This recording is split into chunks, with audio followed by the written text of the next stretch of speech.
Hey guys, welcome back to another video. Today I'm going to do two games that I'm going to show you. The first game is where I beat a 1262 rating. Just to go back and just to boast a little bit that I'm back over 1250 rating now. So during the hard times, what I did was I forced myself to do the puzzles, trying to beat the 17 3-minute rush as well. So doing puzzles is very important just to get the tactics right. And just even just playing chess and just trying to analyze your games to see where they all go wrong as well. So especially if you're losing, it's actually a good thing because you can actually see what you're doing wrong. Because when you're actually winning and you think you've got the perfect game, you probably don't, and you can probably surprise yourself. Anyway, this is the first game, and the second game will be the continue on with the daily chess, which we've done a couple moves on now too with Kai Golden. Okay. So this is simple development moves. So I've been working on the Indian defense at the moment. So this is going to be called the Indian game Knight's variation at the moment. But now since he's moved his bishop, they call this the East Indian collie system. I do not know the ins and outs of these moves yet. So I'm currently learning them. And this is why this is great that I can share this with you because we can learn at the same time. Okay, so this is quickly castling. So I've moved every piece only once now, so this is what you want in the opening system. Okay, so he's castled as well, so he's a bit more passive. Generally they go here to begin with. Well, yeah, they generally go here to begin with if you just give it up. So if you go here, generally they tell you to push the pawns early and try and get the extra space as white. That's what I would be doing if I was white. Okay, so now we're making sure we're protecting this square because we do not want a knight sitting on that square. Things could potentially get ugly for us especially if these guys invade our side of the board. Now we're doing what I do best is I like pinning the knight to the queen. He removes the pin. So as you move up in the ratings just even slightly, they definitely hit the pin. They fix up these pins immediately, and that's what you get told to do all the time. So now the knights are intertwined with each other, which is nice. We've moved pieces just once at the moment, and we tried to move this piece up here just to create a pin. Even if our opponent creates a long-term weakness with the pawn, so he didn't do this at this time. Well, not yet anyway, if he has. So he's continuing with his development plan, so he's not let this phase him at all. It shows a bit of maturity for a player as well. So this is an interesting move that I did. Originally I thought it was a mistake, but I do have two defenders. He's got two defenders as well. Typically I'll do this move if I still continued on with the pin and exploit his weakness, but at the moment he doesn't have a weakness. Now he's attacking the bishop, so our plan of him creating a long-term weakness is potentially there, but if we go back here and he went down here, we'd have a long-term weakness, but at the same time we'd lose a bishop as well, so we'd have to trade two pieces for one, which is probably not the worst thing in the world because then he would have no defense. So I probably could have done that. I was worried he did have this defense, these two defending the line, so he didn't have to give up this pawn as well, so he could probably just traded. So we could have lost a bishop and a knight for a pawn and a bishop, and that's probably not really good. So we did good there opting for the trade. Okay, so now probably if we moved here, he could have taken, and we're just not giving up away a pawn. I can't see any advantage moving forward. Just giving up material here. Just trying to open up the center a little bit.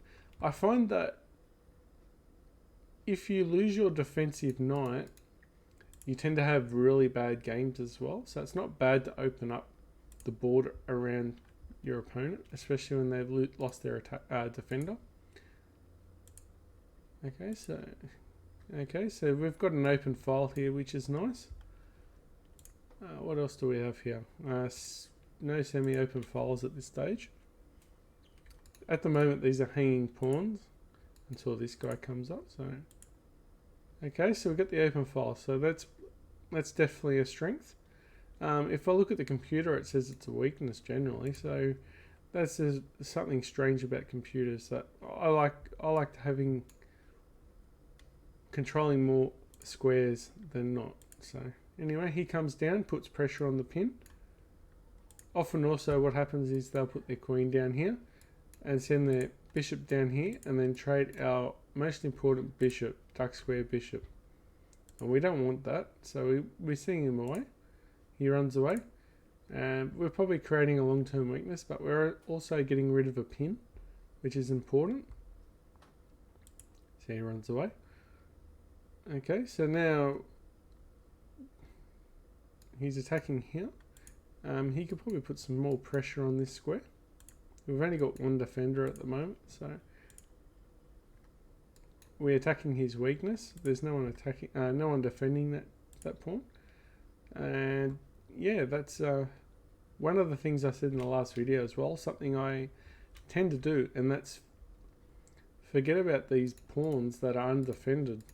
So that's another weakness that I've got. I've got my losing my queen under control somewhat. I still do it probably one out of every 50 games, or maybe even 100 games. But yeah, the pawns I'm losing now probably 1 out of 3 games at least. So we're potentially giving this one, and it's not equal trade because when he moved down here, he put pressure on our rook, so we had to attack the bishop. Yeah, so we had to attack the bishop anyway. So he's run away, and now he's attacking our bishop as well. So we could have thought about moving a better square to try and stop the bishop from coming down here. He is losing a lot of time doing these moves though, so he's got no real threat apart from taking that pawn, which he did already. So now he's attacking both pieces here. So I think if we trade here, he trades, opens up the queen. And also we've got to think about worrying about the rook, or a potential threat here. So he could be actually opening up that diagonal. So that's something I might have not even thought about during this game, but our opponent could be looking at diagonals. We always look about, as low rankers, we always look about, you know, these ranks. It's so easy to look at the rows and just the open files, but looking at these diagonals, potentially opening up the diagonals, that could be the next level again too. So we can learn something new from some of these players that we start playing against. Okay, so we took the pawn, so our opponent's still up in material. Now he's taken another one, and then we've taken back, and we've also closed down this file for the rook as well, which is important. So he's moved his pawn forward. He wants to stop our pawn from going here, which is potentially a threat for him, because you've got to think about the other squares that the knight can go to as well. So potentially looking at around these, sitting there, potentially these squares could be a future threat as well, especially this square too, or even this square, because the threat of the fork between the rook and the queen. So he's done right. We've pushed the rook to defend to get rid of the bishop. He's ran away, and then we're putting a threat on the bishop again. So we're trying to get rid of the dark square bishop, because the dark square bishop is a potential threat to get rid of us with our dark square bishop. So if we get rid of the dark square bishop, we're definitely in a good position long term as well. So we've given up. We could potentially given up here the dark square bishop, so we could have even traded and gone here. Actually no, gone here. If he takes here, we could take here. Losing a rook is probably not the best thing to do, but losing this bishop here could be worth more than an actual rook. So everyone thinks about +3, +5, +1, but you've got to think about positional advantage as well. So losing this bishop could could be more crucial than just a plus or a -3. It could be like a -5 or a 6 even. Okay, so now we've just traded off the bishops. So we've taken away the knight, and he's taken our bishop as well. And we've taken the pawn. So our knights are actually looking very powerful now. So this is another thing I say in our video. Have a look after the trades where your pieces lie after the trades. And our knights look very strong. So he's pinning our knight. So I was actually very scared of this move, because if he moves his bishop there, then he can move his pawn here and then potentially have a big threat. So even move his pawn here, there. And yeah, we can lose the knight potentially. So we take away the threat straight away. Now I was thinking about moving here to take away the bishop. And we could potentially fork here as well. So we have an extra tempo as well with the check.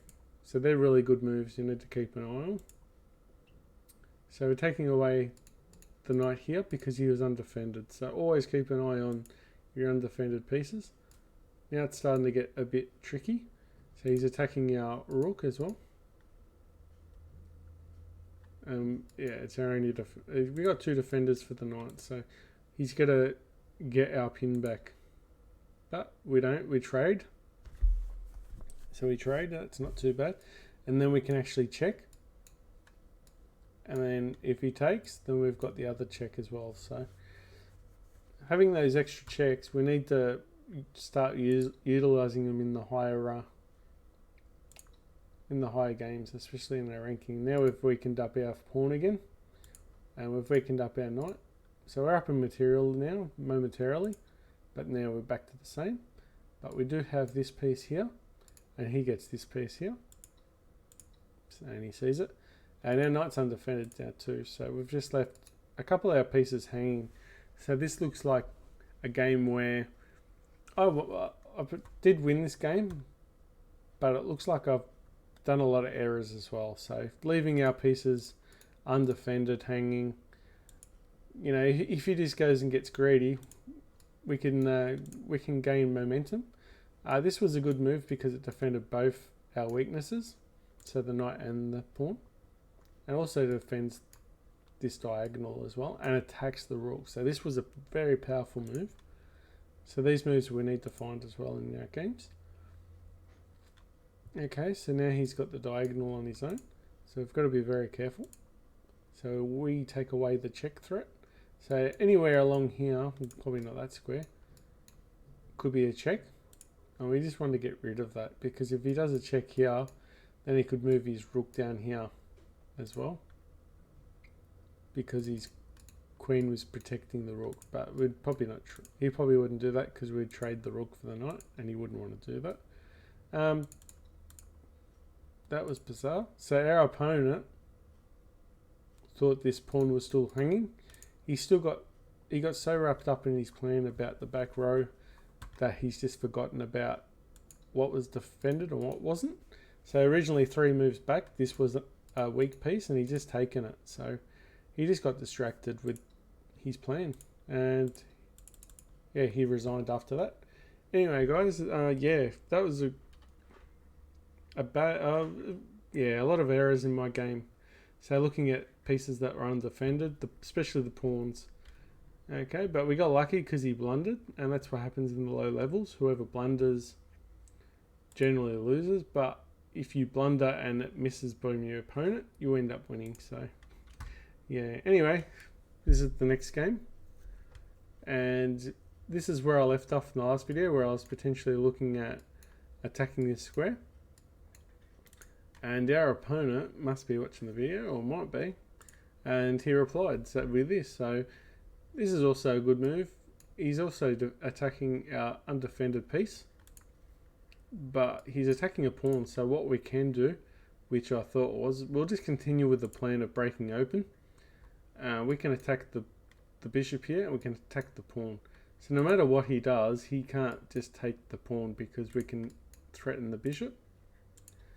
He responds with taking the knight, taking the pawn, attacking the knight and a pawn, and then we just simply trade. So at the moment we're equal material, He can take this pawn here, but we can also advance up. So we do have a pawn that's starting to look a bit dangerous too. So if he takes the pawn, which could be potentially be bad. So not all pawns are rated 1. So we can move this pawn up here, threaten the knight, and then this knight has to find a square to move. And then continually just keep moving it up. You can't just take here the pawn because we've got 2 defenders on the pawn as well. And even this one, sorry. So this one here would be this knight and this queen. So yeah, he's got a lot of things to question, and just to see what he's going to do will be very interesting. So I'm not saying what he's done is right or wrong. Definitely going for extra material advantage is good, but probably have to be careful about where our pieces lie afterwards. So it looks like I could have a potential pass pawn, and that'll be one of the goals towards the middle game and the end game, is just moving up the pawn. And yeah, just I could probably move here, pin the knight, and just continue development, even move Fianchetto, the bishop, and just castle here wouldn't be too bad either, especially since all the action's over here. Having your king castle into the action is not a good scenario, so having your castle on this side is probably the smarter option if there's less opponents. But then you've got to think about all these squares as well, where your opponent can send down and send troops down and they can put down sorry guys, yeah, they can put down more pressure on your defense. So you just don't want to have to move pieces to move them again. So it's a long-term choice that you have to castle. Anyway guys, I hope you found the video good, and I'll see you tomorrow. Bye.